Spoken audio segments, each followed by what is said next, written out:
Good afternoon, everyone. Miss Lauren here. Welcome to another Read Aloud Rendezvous. This week, I will be continuing on with our journey with the Little Prince. If you were able to catch last week, we had met the Little Prince, and he is quite the curious fellow indeed. He likes to ask a lot of questions. We learned that he is from space, and we had started to learn a little bit more about some of the other planets that he had journeyed to and the people that he had met before he got to where he is now from his home planet. Excuse me. So if you remember last week or just listened to last week's Read Aloud Rendezvous that I did with the Little Prince, you would remember that we had just met a king. So now we are going to, and that was the first planet. So now we are going to continue on learning about the second planet, and hopefully we will get through to the end of the Little Prince this week. Okay. So chapter 11. The second planet was inhabited by a conceited man. I am about to receive a visit from an admirer, he exclaimed from afar when he first saw the Little Prince coming. For to conceited men, all other men are admirers. Good morning, said the Little Prince. That is a queer hat you are wearing. It is a hat for salutes, the conceited man replied. It is to raise in salute when people acclaim me. Unfortunately, nobody at all ever passes this way. Yes, said the Little Prince, who did not understand what the conceited man was talking about. Clap your hands, one against the other, the conceited man now directed him. The Little Prince clapped his hands. The conceited man raised his hat in a modest salute. This is more entertaining than the visit to the king, the Little Prince said to himself, and he began again to clap his hands, one against the other. The conceited man again raised his hat in salute. After 5 minutes of this exercise, the Little Prince grew tired of the game's monotony.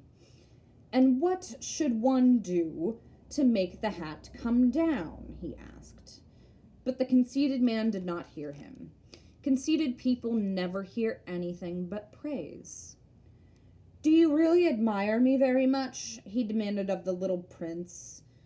What do you mean, admire?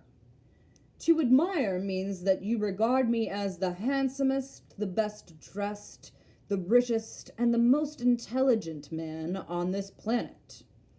But you are the only man on your planet. Do me this kindness, admire me just the same. I admire you, said the Little Prince, shrugging his shoulders slightly. But what is there in that to interest you so much? And the Little Prince went away. The grown-ups are certainly very odd, he said to himself as he continued on his journey. Chapter 12. The next planet was inhabited by a tippler. This was a very short visit, but it plunged the Little Prince into deep dejection. What are you doing here? He said to the tippler, whom he found settled down in silence before a collection of empty bottles and also a collection of full bottles. I am drinking, replied the tippler with a lugubrious air. Why are you drinking? Demanded the Little Prince. So that I may forget, replied the tippler. Forget what? Inquired the Little Prince, who was already sorry for him. Forget that I am ashamed, the tippler confessed, hanging his head. Ashamed of what? Insisted the Little Prince, who wanted to help him. Ashamed of drinking! The tippler brought his speech to an end and shut himself up in impregnable silence. And the Little Prince went away puzzled. The grown-ups are certainly very, very odd, he said to himself as he continued on his journey. Chapter 14. The fourth planet belonged to a businessman. This man was so much occupied that he did not even raise his head at the little prince's arrival. "Good morning," said the little prince. "Your cigarette has gone out." 3 and 2 make 5, 5 and 7 make 12, 12 and 3 make 15, good morning, 15 and 7 make 22, 22 and 6 make 28, I haven't time to light it again, 26 and 5 make 31, phew, then that makes 501,622,731. 500 million what? Asked the little prince. Are you still there?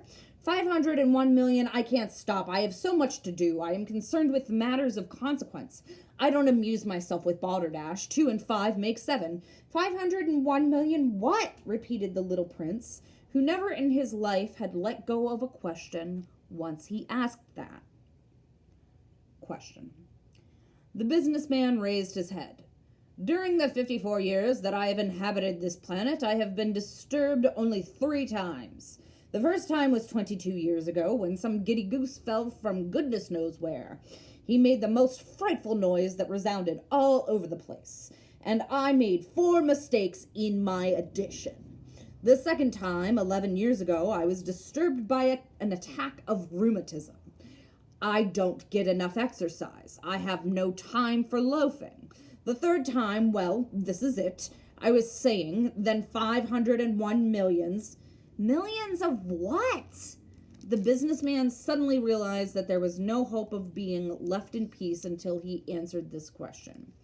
Millions of those little objects, he said, which one sometimes sees in the sky. Flies? Oh no, little glittering objects. Bees? Oh no, little golden objects that set lazy men to idle dreaming. As for me, I am concerned with matters of consequence. There is no time for idle dreaming in my life. Ah, you mean the stars? Yes, that's it, the stars. And what do you do with 500 millions of stars? 501,622,731. I am concerned with matters of consequence. I am accurate. And what do you do with these stars? What do I do with them? Yes. Nothing. I own them. You own the stars? Yes. But I have already seen a king who... Kings do not own, they reign over. It is a very different matter. And what good does it do you to own the stars? It does me the good of making me rich. And what good does it do you to be rich? It makes it possible for me to buy more stars if any are discovered. This man, the little prince said to himself, reasons a little like my poor tippler. Nevertheless, he still had some more questions. How is it possible for one to own the stars? To whom do they belong? The businessman retorted peevishly. I don't know. To nobody. Then they belong to me because I was the first person to think of it. Is that all that is necessary? Certainly. When you find a diamond that belongs to nobody, it is yours. When you discover an island that belongs to nobody, it is yours. When you get an idea before anyone else, you take out a patent on it. It is yours. So with me, I own the stars because nobody else before me ever thought of owning them. Yes, that is true, said the little prince. And what do you do with them? I administer them, replied the businessman. I count them and recount them. It is difficult. But I am a man who is naturally interested in matters of consequence. The little prince was still not satisfied. If I owned a silk scarf, he said, I could put it around my neck and take it away with me. If I owned a flower, I could pluck that flower and take it away with me. But you cannot pluck the stars from heaven. No, but I can put them in the bank. Whatever does that mean? That means that I write the number of my stars on a little paper, and then I put this paper in a drawer and lock it with a key. And that is all? That is enough, said the businessman. It is entertaining, thought the little prince. It is rather poetic, but it is of no great consequence. On matters of consequence, the little prince had ideas which were very different from those of the grown-ups. I myself own a flower, he continued his conversation with the businessman, which I water every day. I own 3 volcanoes, which I clean out every week, for I also clean out the one that is extinct, one never knows. It is of some use to my volcanoes, and it is of some use to my flower that I own them. But you are of no use of stars. The businessman opened his mouth, but he found nothing to say in answer, and the little prince went away. The grown-ups are certainly altogether extraordinary, he said simply, talking to himself as he continued on his journey. Chapter 14. The 5th planet was very strange. It was the smallest of all. There was just enough room on it for a street lamp and a lamplighter. The little prince was not able to reach any explanation of the use of a street lamp and a lamplighter somewhere in the heavens on a planet which had no people and not one house, but he said to himself, nevertheless, it may well be that this man is absurd, but he is not so absurd as the king, the conceited man, the businessman, and the tippler. For at least his work has some meaning. When he lights this street lamp, it's as if he brought one more star to life or one flower. When he puts out his lamp, he sends the flower or the star to sleep. That is a beautiful occupation, and since it is beautiful, it is truly useful. When he arrived on the planet, he respectfully saluted the lamplighter. Good morning. Why have you just put out your lamp? Those are the orders, replied the lamplighter. Good morning. What are the orders? The orders are that I put out my lamp. Good evening. He lighted his lamp again. But why have you just lighted it again? Those are the orders, replied the lamplighter. I don't understand, said the little prince. There is nothing to understand, said the lamplighter. Orders are orders. Good morning. And he put out his lamp. Then he mopped his forehead with a handkerchief decorated with red squares. I follow a terrible profession. In the old days it was reasonable. I put the lamp out in the morning, and in the evening I lighted it again. I had the rest of the day for relaxation and the rest of the night for sleep. And the orders have been changed since that time? The orders have not been changed, said the lamplighter. That is the tragedy. From year to year, the planet has turned more rapidly, and the orders have not been changed. Here we see our lamplighter.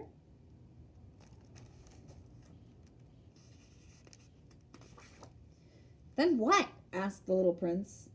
Then the planet now makes a complete turn every minute, and I no longer have a single second for repose. Once every minute, I have to light my lamp and then put it out. That is very funny. A day only lasts 1 minute here where you live. It is not funny at all, said the lamplighter. While we have been talking together, a month has gone by. A month? Yes, a month. 30 minutes, 30 days. Good evening. And he lighted his lamp again. As the little prince watched him, he felt that he loved his lamplighter, who was so faithful to his orders. He remembered the sunsets which he himself had gone to seek in other days, merely by pulling up his chair, and he wanted to help his friend. You know, he said, I can tell you a way you can rest whenever you want to. I always want to rest, said the lamplighter, for it is possible for a man to be faithful and lazy at the same time. The little prince went on with his explanation. Your planet is so small that 3 strides will take you all the way around it. To be always in the sunshine, you need only walk along rather slowly. When you want to rest, you will walk, and the day will last as long as you like. That doesn't do much good, said the lamplighter. The one thing I love in life is to sleep. Then you're unlucky, said the little prince. I am unlucky, said the lamplighter. Good morning. And he put out his lamp. That man, said the little prince to himself as he continued farther on his journey. That man will be scorned by all the others. by the king, by the conceited man, by the tippler, by the businessman. Nevertheless, he is the only one of them at all who does not seem to me ridiculous. Perhaps that is because he is thinking of something else besides himself. He breathed a sigh of regret and said to himself again, "That man is the only one of them all whom I could have made my friend. But his planet is indeed too small. There is no room on it for two people." What the little prince did not dare confess was that he was sorry most of all to leave this planet, because it was blessed every day with 1440 sunsets. 1440. Chapter 15. The sixth planet was 10 times larger than the last one. It was inhabited by an old gentleman who wrote voluminous books. "Oh, look, here's an explorer," he exclaimed to himself when he saw the little prince coming. The little prince sat down on the table and panted a little. He panted a little. Not painting. He had already traveled so much and so far. "Where do you come from?" the old gentleman said to him. "What is that big book?" said the little prince. "What are you doing?" "I am a geographer," said the old gentleman. "What is a geographer?" asked the little prince. Here we see this map. "A geographer is a scholar who knows the location of all the seas, rivers, towns, mountains, and deserts." "That is very interesting," said the little prince. "Here at last is a man who has a real profession." And he cast a look around him at the planet of the geographer. It was the most magnificent and stately planet that he had ever seen. "Your planet is very beautiful," he said. "Has it any oceans?" "I couldn't tell you," said the geographer. "Ah!" The little prince was disappointed. "Has it any mountains?" "I couldn't tell you," said the geographer. "And towns and rivers and deserts?" "I couldn't tell you that either." "But you are a geographer." "Exactly," the geographer said. "But I am not an explorer. I haven't a single explorer on my planet. It is not the geographer who goes out to count the towns, the rivers, the mountains, the seas, the oceans, and the deserts. The geographer is much too important to go loafing about. He does not leave his desk. But he receives the explorers in his study. He asks them questions, and he notes down what they recall of their travels. And if the recollections of anyone among them seem interesting to him, the geographer orders an inquiry into the explorer's moral character." "Why is that?" "Because an explorer who told lies would bring disaster on the books of the geographer. So would an explorer who drank too much." "Why is that?" asked the little prince. Because intoxicated men see double. Then the geographer would note down 2 mountains in a place where there was only 1. "I know someone," said the little prince, "who would make a bad explorer." "That is possible. Then, when the moral character of the explorer is shown to be good, an inquiry is ordered into his discovery." "One goes to see it?" "No, that would be too complicated, but one requires the explorer to furnish proofs. For example, if the discovery in question is that of a large mountain, one requires that large stones be brought back from it." The geographer was suddenly stirred to excitement. But you come from far away. You are an explorer. You shall describe your planet to me." And having opened his big register, the geographer sharpened his pencil. The recitals of explorers are put down first in pencil. One waits until the explorer has furnished proofs before putting them down in ink. "Well?" said the geographer expectantly. "Oh, where I live," said the little prince, "it is not very interesting. It is also small. I have 3 volcanoes. 2 volcanoes are active and the other one is extinct, but one never knows." "One never knows," said the geographer. "I also have a flower."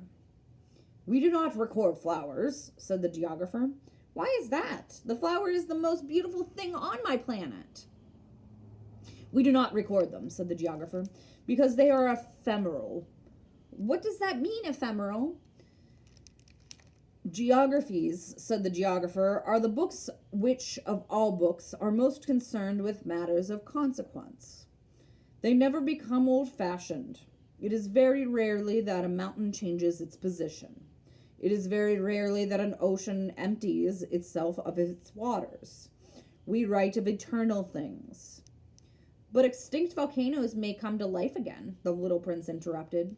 What does that mean, ephemeral? Whether volcanoes are extinct or alive, it comes to the same thing for us, said the geographer. The thing that matters to us is the mountain. It does not change.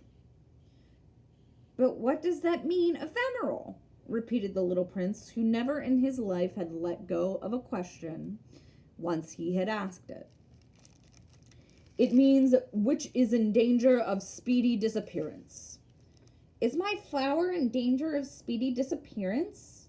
Certainly it is. My flower is ephemeral, the little prince said to himself, and she has only 4 thorns to defend herself against the world, and I have left her on my planet all alone. This was his first moment of regret, but he took courage once more. What place would you advise me to visit now? He asked. The planet Earth, replied the geographer. It has good reputation. And the little prince went away thinking of his flower. Chapter 16.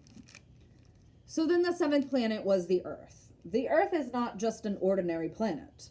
One can count there 111 kings, 7,000 geographers, 900,000 businessmen, 7,500,000 tipplers, 311 million conceited men, that is to say, about 2 billion grown-ups.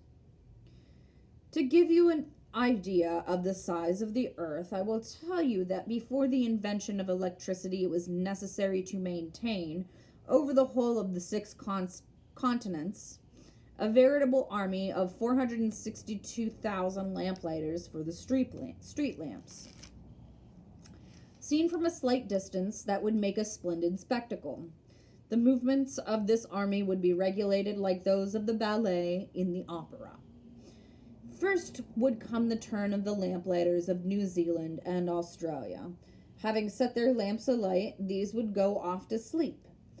Next, the lamplighters of China and Siberia would enter for their steps in the dance, and then they too would be waved back into the wings. After that would come the turn of the lamplighters of Russia and the Indies, and those of Africa and Europe, then those of South America, then those of North America, and never would they make a mistake in the order of their entry upon the stage. It would be magnificent. The only man who was in charge of the single lamp at the North Pole, and his colleague who was responsible for the single lamp at the South Pole, only these two would live free from toil and care. They would be busy twice a year. Chapter 17. When one wishes to play the wit, he sometimes wanders a little bit from the truth.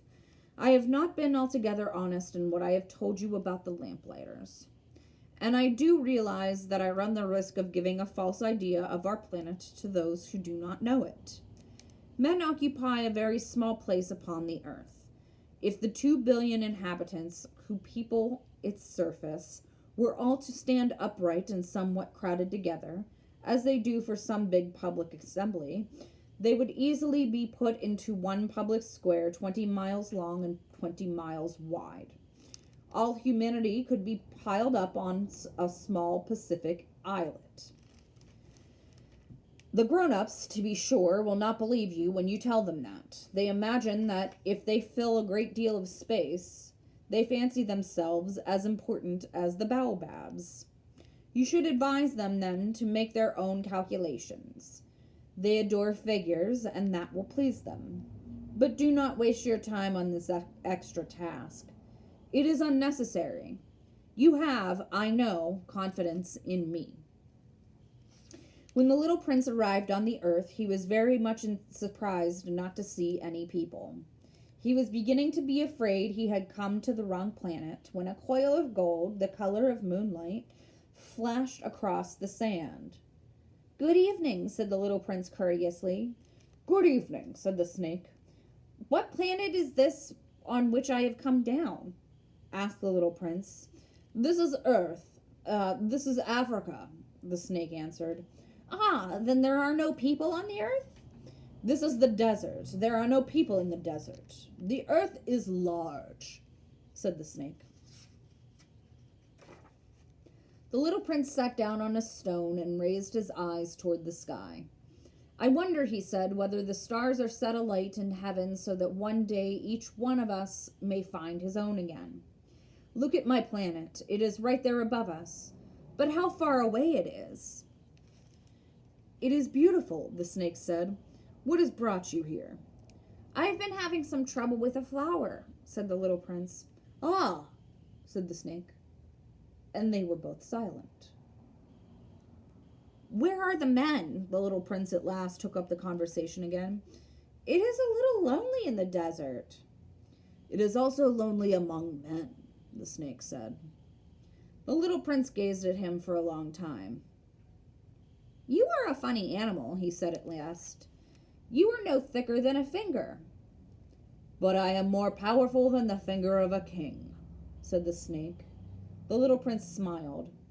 "You are not very powerful. You haven't any feet. You cannot even travel." "I can carry you farther than any ship could take you," said the snake. He twined himself around the little prince's ankle like a golden bracelet. "Whomever I touch, I send back to the earth from whence he came." The snake spoke again.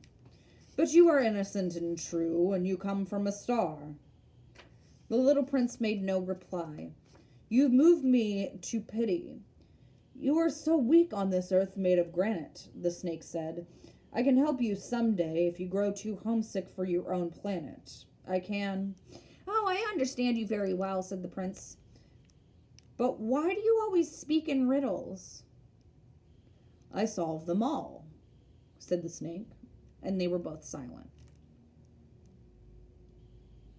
Chapter 18. The little prince crossed the desert and met only with one flower. It was a flower with 3 petals, a flower of no account at all. "Good morning," said the little prince. "Good morning," said the flower. "Where are the men?" the little prince asked politely. The flower had once seen a caravan passing. "Men?" she echoed. "I think there are 6 or 7 of them in existence. I saw them several years ago, but one never knows where to find them. The wind blows them away. They have no roots, and that makes their life very difficult." "Goodbye," said the little prince. "Goodbye," said the flower. And here's the prince talking to the snake, and here's the flower. Chapter 19. After that, the little prince climbed a high mountain. The only mountains he had ever known were the 3 volcanoes which came up to his knees, and he used the extinct volcano as a footstool. "From a mountain as high as this once," he said to himself, "I shall be able to see the whole planet at one glance, and all the people." But he saw nothing save peaks of rock that were sharpened like needles. "Good morning," he said courteously. "Good morning, good morning, good morning," answered the echo. "Who are you?" said the little prince. "Who are you? Who are you? Who are you?" answered the echo. "Be my friends. I am all alone," he said. "I am all alone, all alone, all alone," answered the echo. "What a queer planet," he thought. "It is altogether dry and altogether pointed and altogether harsh and forbidding. And the people have no imagination. They repeat whatever one says to them. On my planet, I had a flower, and she was always the first to speak." Chapter 20. But it happened that after walking for a long time through sand and rocks and snow, the little prince had at last came upon a road, and all roads led to the abodes of men. "Good morning," he said. He was standing before a garden all abloom with roses. "Good morning," said the roses. The little prince gazed at them. They all looked like his flower. "Who are you?" he demanded, thunderstruck. We are roses, the roses said, and he was overcome with sadness. His flower told him that she was the only one of her kind in all of the universe, and here were 5,000 of them, all alike, in one single garden. She would be very much annoyed, he said to himself, if she should see that. She would cough most dreadfully, and she would pretend that she was dying to avoid being laughed at. And I should be obliged to pretend that I was nursing her back to life, for if I did not do that to humble myself also, she would really allow herself to die. Then he went on with his reflections. I thought that I was rich with a flower that was unique in all the world, and all I had was a common rose. A common rose and 3 volcanoes that came up to my knees, and one of them perhaps extinct forever. That doesn't make me a very great prince. And he laid down in the grass and cried. Here we see him meeting the roses. Chapter 21. It was then that the fox appeared. Good morning, said the fox. Good morning, the little prince responded politely, although when he turned around he saw nothing. I am right here, the voice said, under the apple tree. Who are you? Asked the little prince, and added, You are very pretty to look at. I am a fox. Come and play with me, proposed the little prince. I am so unhappy. I cannot play with you, the fox said. I am not tamed. Ah, please excuse me, said the little prince. But after some thought he added, What does that mean, tame? You do not live here, said the fox. What is it that you are looking for? I am looking for men, said the little prince. What does that mean, tame? Men, said the fox. They have guns and they hunt. It is very disturbing. They also raise chickens. These are their only interests. Are you looking for chickens? No, said the little prince. I am looking for friends.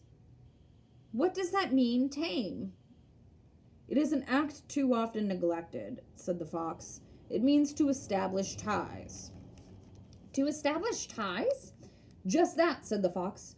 To me, you are still nothing more than a little boy who is just like 100,000 other little boys, and I have no need of you. And you, on your part, have no need of me.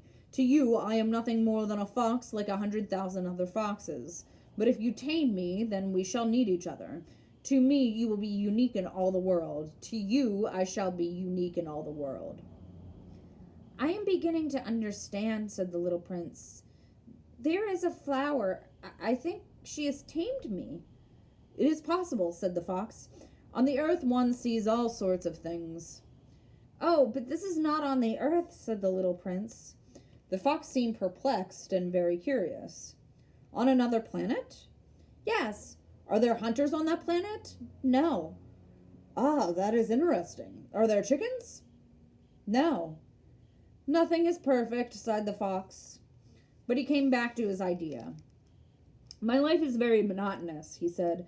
I hunt chickens, men hunt me, all the chickens are just alike, and all the men are just alike.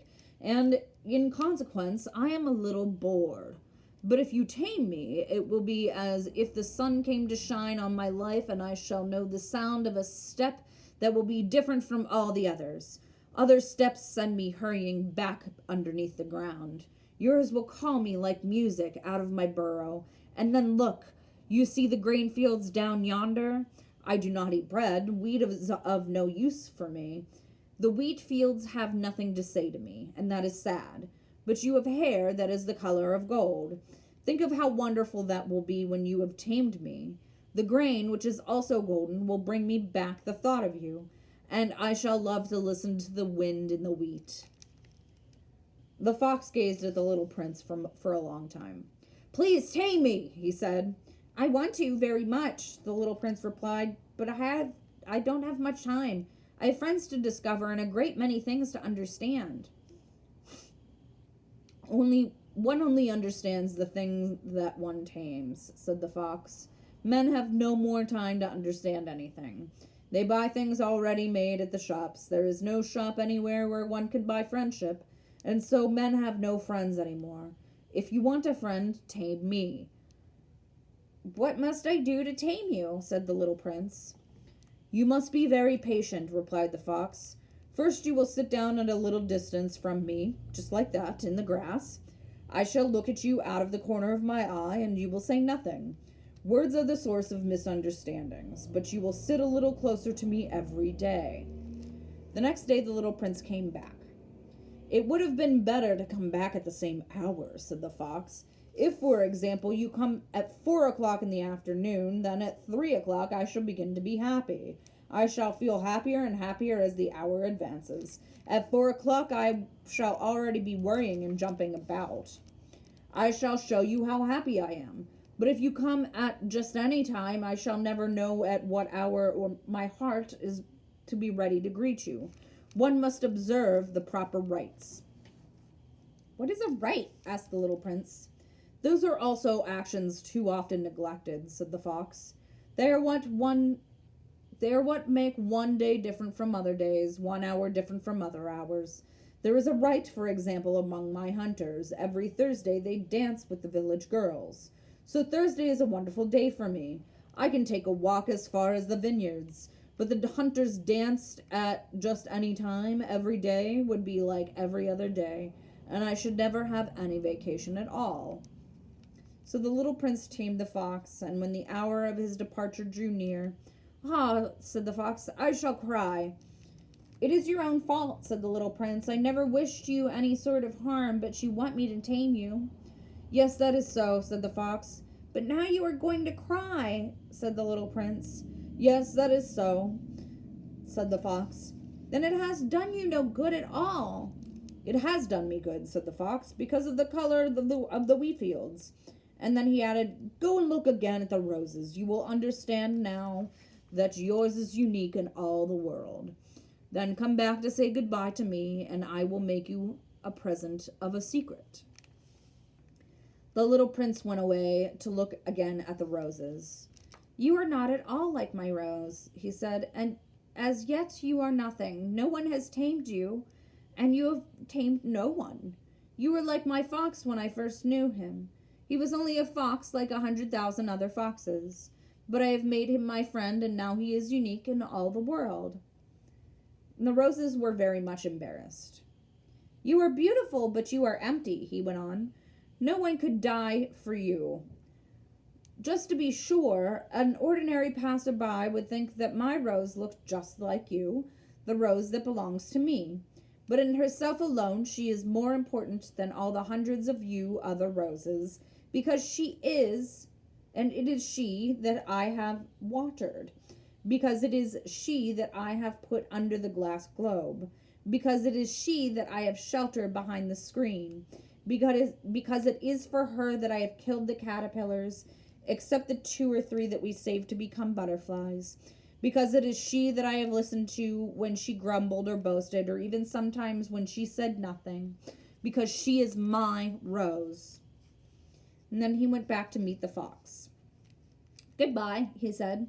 "Goodbye," said the fox, "and now here is my secret, a very simple secret. It is one with the heart that one can see rightly. What is essential is invisible to the eye." "What is essential is invisible to the eye," the little prince repeated, so that he would be sure to remember. "It is the time you have wasted for your rose that makes your rose so important." "It is the time I have wasted for my rose," said the little prince, so that he would be sure to remember. "Men have forgotten this truth," said the fox, "but you must not forget it. You become responsible forever for what you have tamed. You are responsible for your rose." "I am responsible for my rose," the little prince repeated, so that he would be sure to remember. Chapter 22. "Good morning," said the little prince. "Good morning," said the railway switchman. "What do you do here?" the little prince asked. "I sort out travelers in bundles of 1,000, said the switchman. "I send off the trains that carry them. Now to the right, now to the left." And a brilliantly lighted express train shook the switchman's cabin as it rushed by with a roar like thunder. "They are in a great hurry," said the little prince. "What are they looking for?" "Not even the locomotive engineer knows that," said the switchman. And a second brilliantly lighted express thundered by in the opposite direction. "Are they coming back already?" demanded the little prince. "These are not the same ones," said the switchman. "It is an exchange."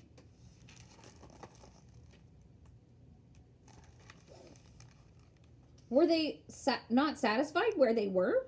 Asked the little prince. No one is ever satisfied where he is. And they heard the roaring thunder of a third brilliantly lighted express. Are they pursuing the first travelers? Demanded the little prince. They are pursuing nothing at all, said the switchman. They are asleep in there, or if they are not asleep, they are yawning.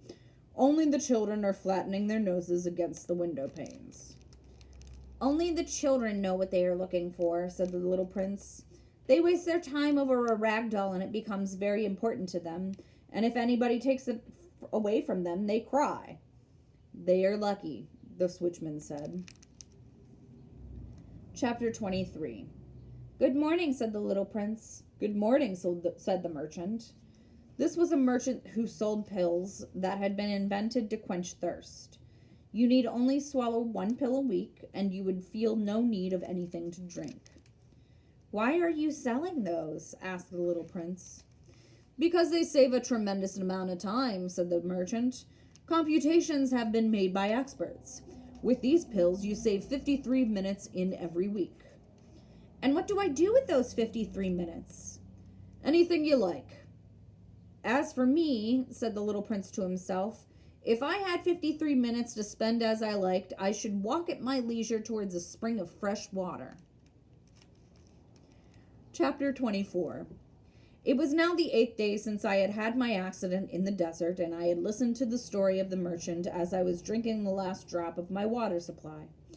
Ah, I said to the little prince, these memories of yours are very charming, but I have not yet succeeded in repairing my plane. I have nothing more to drink, and I, too, should be very happy if I could walk at my leisure toward a fresh spring of water. My friend the fox, the little prince said to me, my dear little man, this is no longer a matter that has anything to do with the fox. Why not? Because I am about to die of thirst. He did not follow my reasoning, and even answered me, it is a good thing to have had a friend, even if one is about to die. I, for instance, am very glad to have had a fox as a friend. He has no way of guessing the danger, I said to myself. He has never been either hungry or thirsty. A little sunshine is all he needs. But he looked at me steadily and replied to my thought. I am thirsty too. Let us look for a well. I made a gesture of weariness. It is absurd to look for a well at random in the immensity of the desert, but nevertheless we started walking.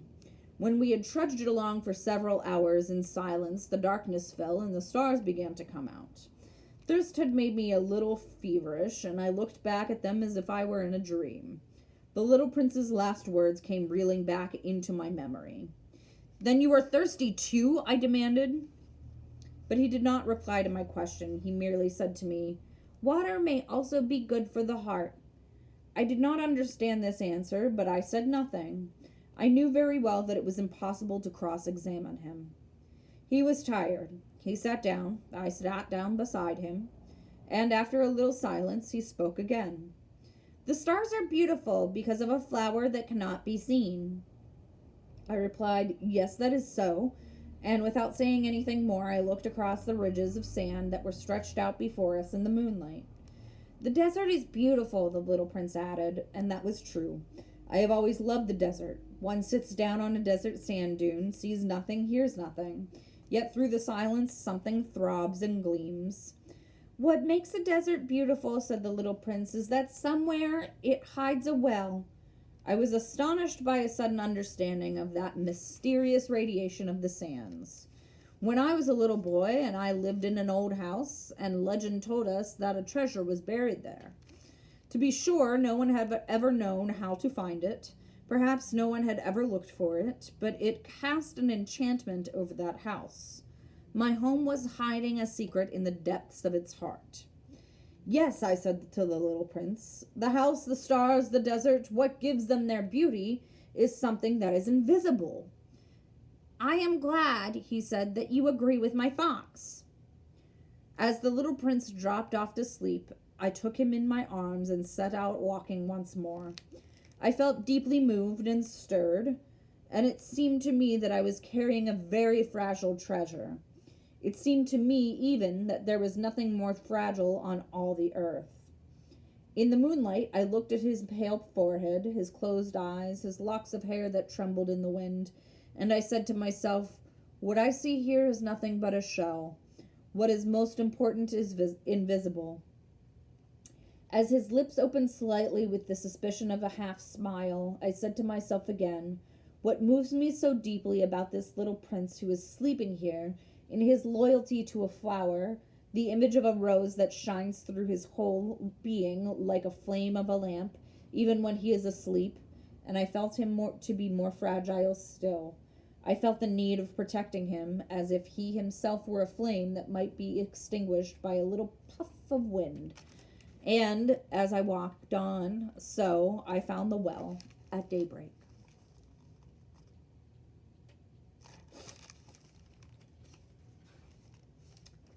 Men, said the little prince, set out on their way in express trains, but they do not know what they are looking for. When they rush about and get excited and turn round and round, and he added, it is not worth the trouble. The well that we had come to was not like the wells of the Sahara. The wells of the Sahara are mere holes dug in the sand. This one was like a well in a village, but there was no village here, and I thought we must be dreaming. It is strange, I said to the little prince. Everything is ready for use. The pulley, the bucket, the rope. He laughed, touched the rope, and set the pulley to working, and the pulley moaned like an old weather vane which the wind has long since forgotten. Do you hear, said the little prince, we have wakened the well, and it is singing. I did not want him to tire himself with the rope. Leave it to me, I said. It is too heavy for you. I hoisted the bucket slowly to the edge of the well and set it there, happy, tired as I was, over my achievement. The song of the pulley was still in my ears, and I could see the sunlight shimmer in the still trembling water. I am thirsty for this water, said the little prince. Give me some of it to drink. And I understood what he had been looking for. I raised the bucket to his lips. He drank, his eyes closed. It was as sweet as some special festival treat. This water was indeed a different thing from ordinary nourishment. Its sweetness was born of the walk under the stars, the song of the pulley, the effort of my arms. It was good for the heart, like a present. When I was a little boy, the lights of the Christmas tree, the music of the midnight mass, the tenderness of smiling faces used to make up so the radiance of the gifts I received. The men where you live, said the little prince, raise 5,000 roses in the same garden. They do not find in it what they are looking for. They do not find it, I replied, and yet what they are looking for could be found in one single rose or in a little water. Yes, that is true, I said, and the little prince added, but the eyes are blind. One must look with the heart. I had drunk the water. I breathed easily. At sunrise, the sand is the color of honey, and that honey color was making me happy too. What brought me then this sense of grief? You must keep your promise, the little prince said softly as he sat down beside me once more. What promise? You know, a muzzle for my sheep. I am responsible for this flower. I took my rough drafts of drawings out of my pocket. The little prince looked them over and laughed as he said, Your baobabs, they look a little like cabbages. Oh, I had been so proud of my baobabs. Your fox, his ears look a little like horns. They are too long. And he laughed again. You are not fair, little prince, I said.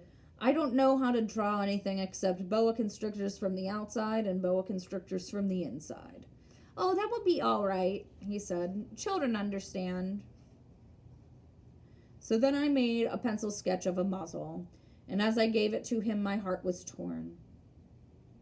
You have plans that I do not know about, I said, but he did not answer me. He said to me instead, You know, my descent to the earth, tomorrow it will be its anniversary. Then, after a silence, he went on, I came down very near here. And he flushed. And once again, without understanding why, I had a queer sense of sorrow. One question, however, occurred to me. Then it was not by chance that on the morning when I first met you a week ago, you were strolling along like that, all alone, 1,000 miles from any inhabited region. You are on your way back to the place where you landed. The little prince flushed again. And I added with some hesitancy, perhaps it was because of the anniversary? The little prince flushed once more. He never answered questions, but when one flushes, does that not mean yes? Ah, I said to him, I am a little frightened, but he interrupted me. Now you must work. You must return to your engine. I will be waiting for you here. Come back tomorrow evening. But I was not reassured. I remembered the fox. One runs the risk of weeping a little if one lets himself be tamed. Chapter 26. Beside the well there was the ruin of an old stone wall. When I came back from my work the next evening, I saw from a distance away my little prince sitting on top of this wall, with his feet dangling. I heard him say, "Then you don't remember. This is not the exact spot." Another voice must have answered him, for he replied to it. Yes, it is the right day, but this is not the place." I continued my walk toward the wall. At no time did I see or hear anyone. The little prince, however, replied once again. "Exactly. You will see where my track begins in the sand. You have nothing to do but wait for me there. I shall be there tonight." It was only 20 meters from the wall, and I still saw nothing. After a silence, the little prince spoke again. "You have good poison? You are sure that it will not make me suffer too long?" I stopped in my tracks, my heart torn asunder, but I still did not understand. "Now go away," said the little prince. "I want to get down from the wall." I dropped my eyes then to the foot of the wall, and I leaped into the air. There before me, facing the little prince, was one of those yellow snakes that takes just 30 seconds to bring your life to an end. Even as I was digging into my pocket to get my revolver out, I made a running step back, but at the noise I made, the snake let himself float easily across the sand like the dying spray of a fountain, and in no apparent hurry disappeared with a light metallic sound among the stones.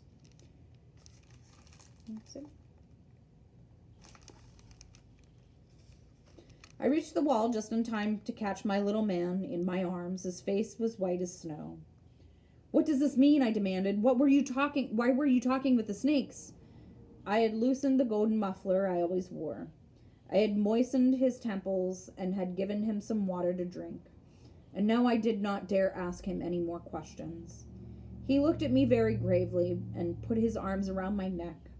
I felt his heart beating like the heart of a dying bird shot with someone's rifle. "I am glad that you have found what was the matter with your engine," he said. "Now you can go back home." "How do you know about that?" I was just coming to tell him that my work had been successful beyond anything I had dared to hope. He made no answer to my question, but he added, "I too am going back home today." Then sadly, "It is much farther. It is much more difficult." I realized clearly that something extraordinary was happening. I was holding him close in my arms as if it were a little child, yet it seemed to me that he was rushing headlong toward an abyss which I could do nothing to restrain him from. He looked very serious, like someone lost far away. "I have your sheep, and I have the sheep's box, and I have the muzzle," and he gave me a sad smile. I waited a long time. I could see he was reviving little by little. "Dear little man," I said to him, "you are afraid." He was afraid, there was no doubt about that, but he laughed lightly.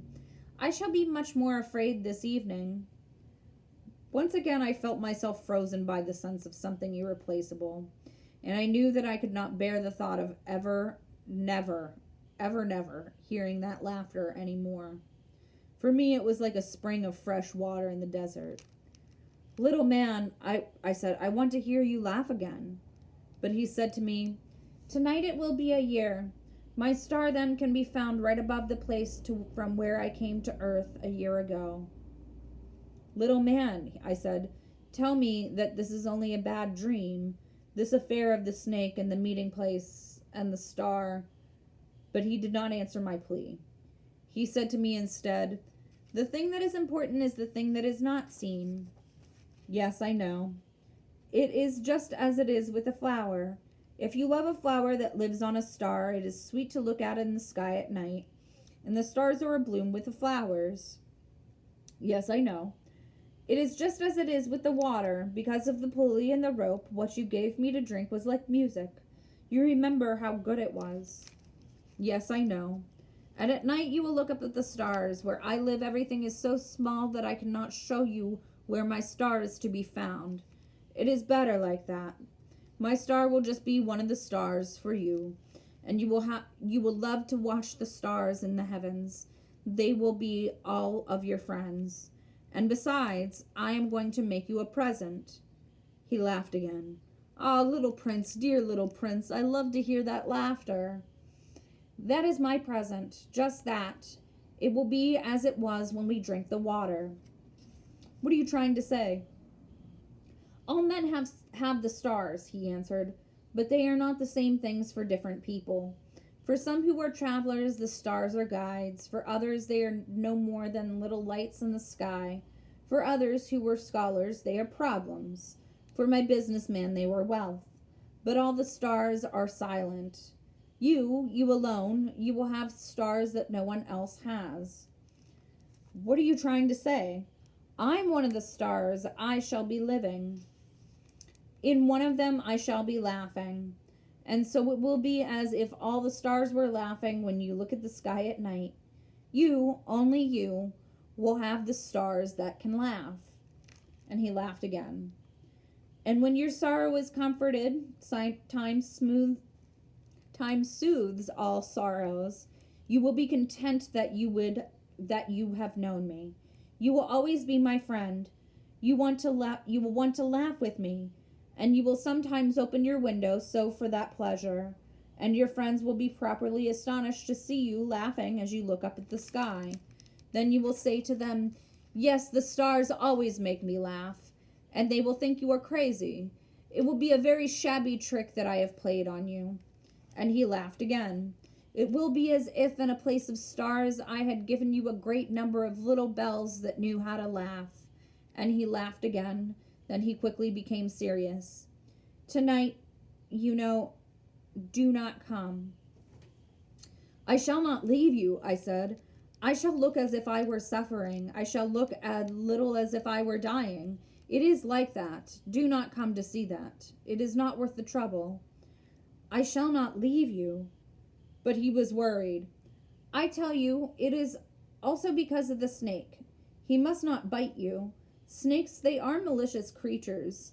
This one might bite you just for fun." "I shall not leave you." But a thought came to reassure him. "It is true that they have no more poison for a second bite." That night I did not see him set out on his way. He got away from me without making a sound. When I succeeded in catching up with him, he was walking along with a quick and resolute step. He said to me merely, "Ah, there you are," and he took me by the hand, but he was still worrying. "It was wrong of you to come. You will suffer. I shall look as if I were dead, and that will not be true." I said nothing. "You understand, it is too far. I cannot carry this body with me. It is too heavy." I said nothing. "But it will be like an old abandoned shell. There is nothing sad about old shells." I said nothing. He was a little discouraged, but he made one more effort. "It will be very nice. I too shall look at the stars. And the stars will be wells with a rusty pulley. All the stars will pour out fresh water for me to drink." I said nothing. "That would be so amusing. You will have 500 million little bells, and I shall have 500 million springs of fresh water." And he too said nothing more because he was crying. "Here it is. Let me go on by myself." And he sat down because he was afraid. Then he said again, My flower, I am responsible for her, and she is so weak. She is so naive. She has 4 thorns of no use at all to protect herself against all the world." I too sat down because I was not able to stand up any longer. There now, that is all. He still hesitated a little, then he got up. He took one step. I could not move. There was nothing there but a flash of yellow close to his ankle. He remained motionless for an instant. He did not cry out. He fell as gently as a tree falls. There was not even any sound because of the sand. Chapter 27. And now 6 years have already gone by. I have never yet told this story. The companions who met me on my return were well content to see me alive. I was sad, but I told them I am tired. Now my sorrow is comforted a little. That is to say, not entirely. But I know that he did go back to his planet because I did not find his body at daybreak. It was not such a heavy body, and at night I love to listen to the stars. It is like 500 million little bells. But there is one extraordinary thing. When I drew the muzzle for the little prince, I forgot to add the leather strap to it. He will never have been able to fasten it on his sheep. So now I keep wondering, what is happening on his planet? Perhaps the sheep has eaten the flour. At one time I said to myself, surely not. The little prince shuts his flour under her glass globe every night, and he watches over his sheep very carefully. Then I am happy, and there is sweetness in the laughter of all the stars. But at another time I say to myself, at some moment or other, one is absent-minded, and that is enough. On some one evening he forgot the glass globe, or the sheep got out without making any noise in the night, and then the little bells are changed to tears. Here then is a great mystery.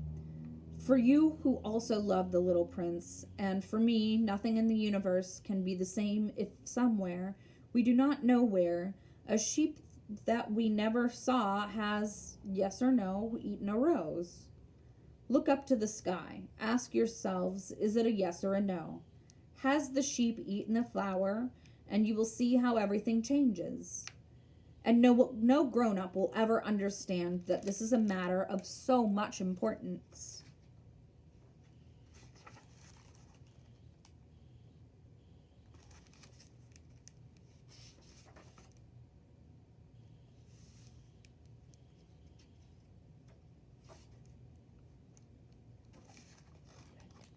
This is the last little thing here. This is to me the loveliest and saddest landscape in the world. It is the same as that on the preceding page, but I have not drawn it again to impress on your memory. It is here that the little prince appeared on earth and disappeared. Look at it carefully so that you will be sure to recognize it in case you travel someday to this African desert. And if you should come upon this spot, please do not hurry on. Wait for a time exactly under the star. Then if a little man appears who laughs, who has golden hair, and refuses to answer questions, you will know who he is. If this should happen, please comfort me. Send me the word that he has come back. Okay. And that is The Little Prince. I know that was a little long, so thanks everybody for continuing to hang in there and watch it. Next week, I can't remember what I picked out, but it will be a good book for sure. Just a reminder, we are still doing curbside service. You can reserve books online, or you can make requests over the phone. Again, our phone number is 814-587-2142. Miss Julie will be continuing with her Read Aloud Rendezvous on Thursdays at 2 p.m. And she is also still doing the children's story time on Tuesdays at 10 a.m. I will see you guys next week at 2 p.m. Thanks.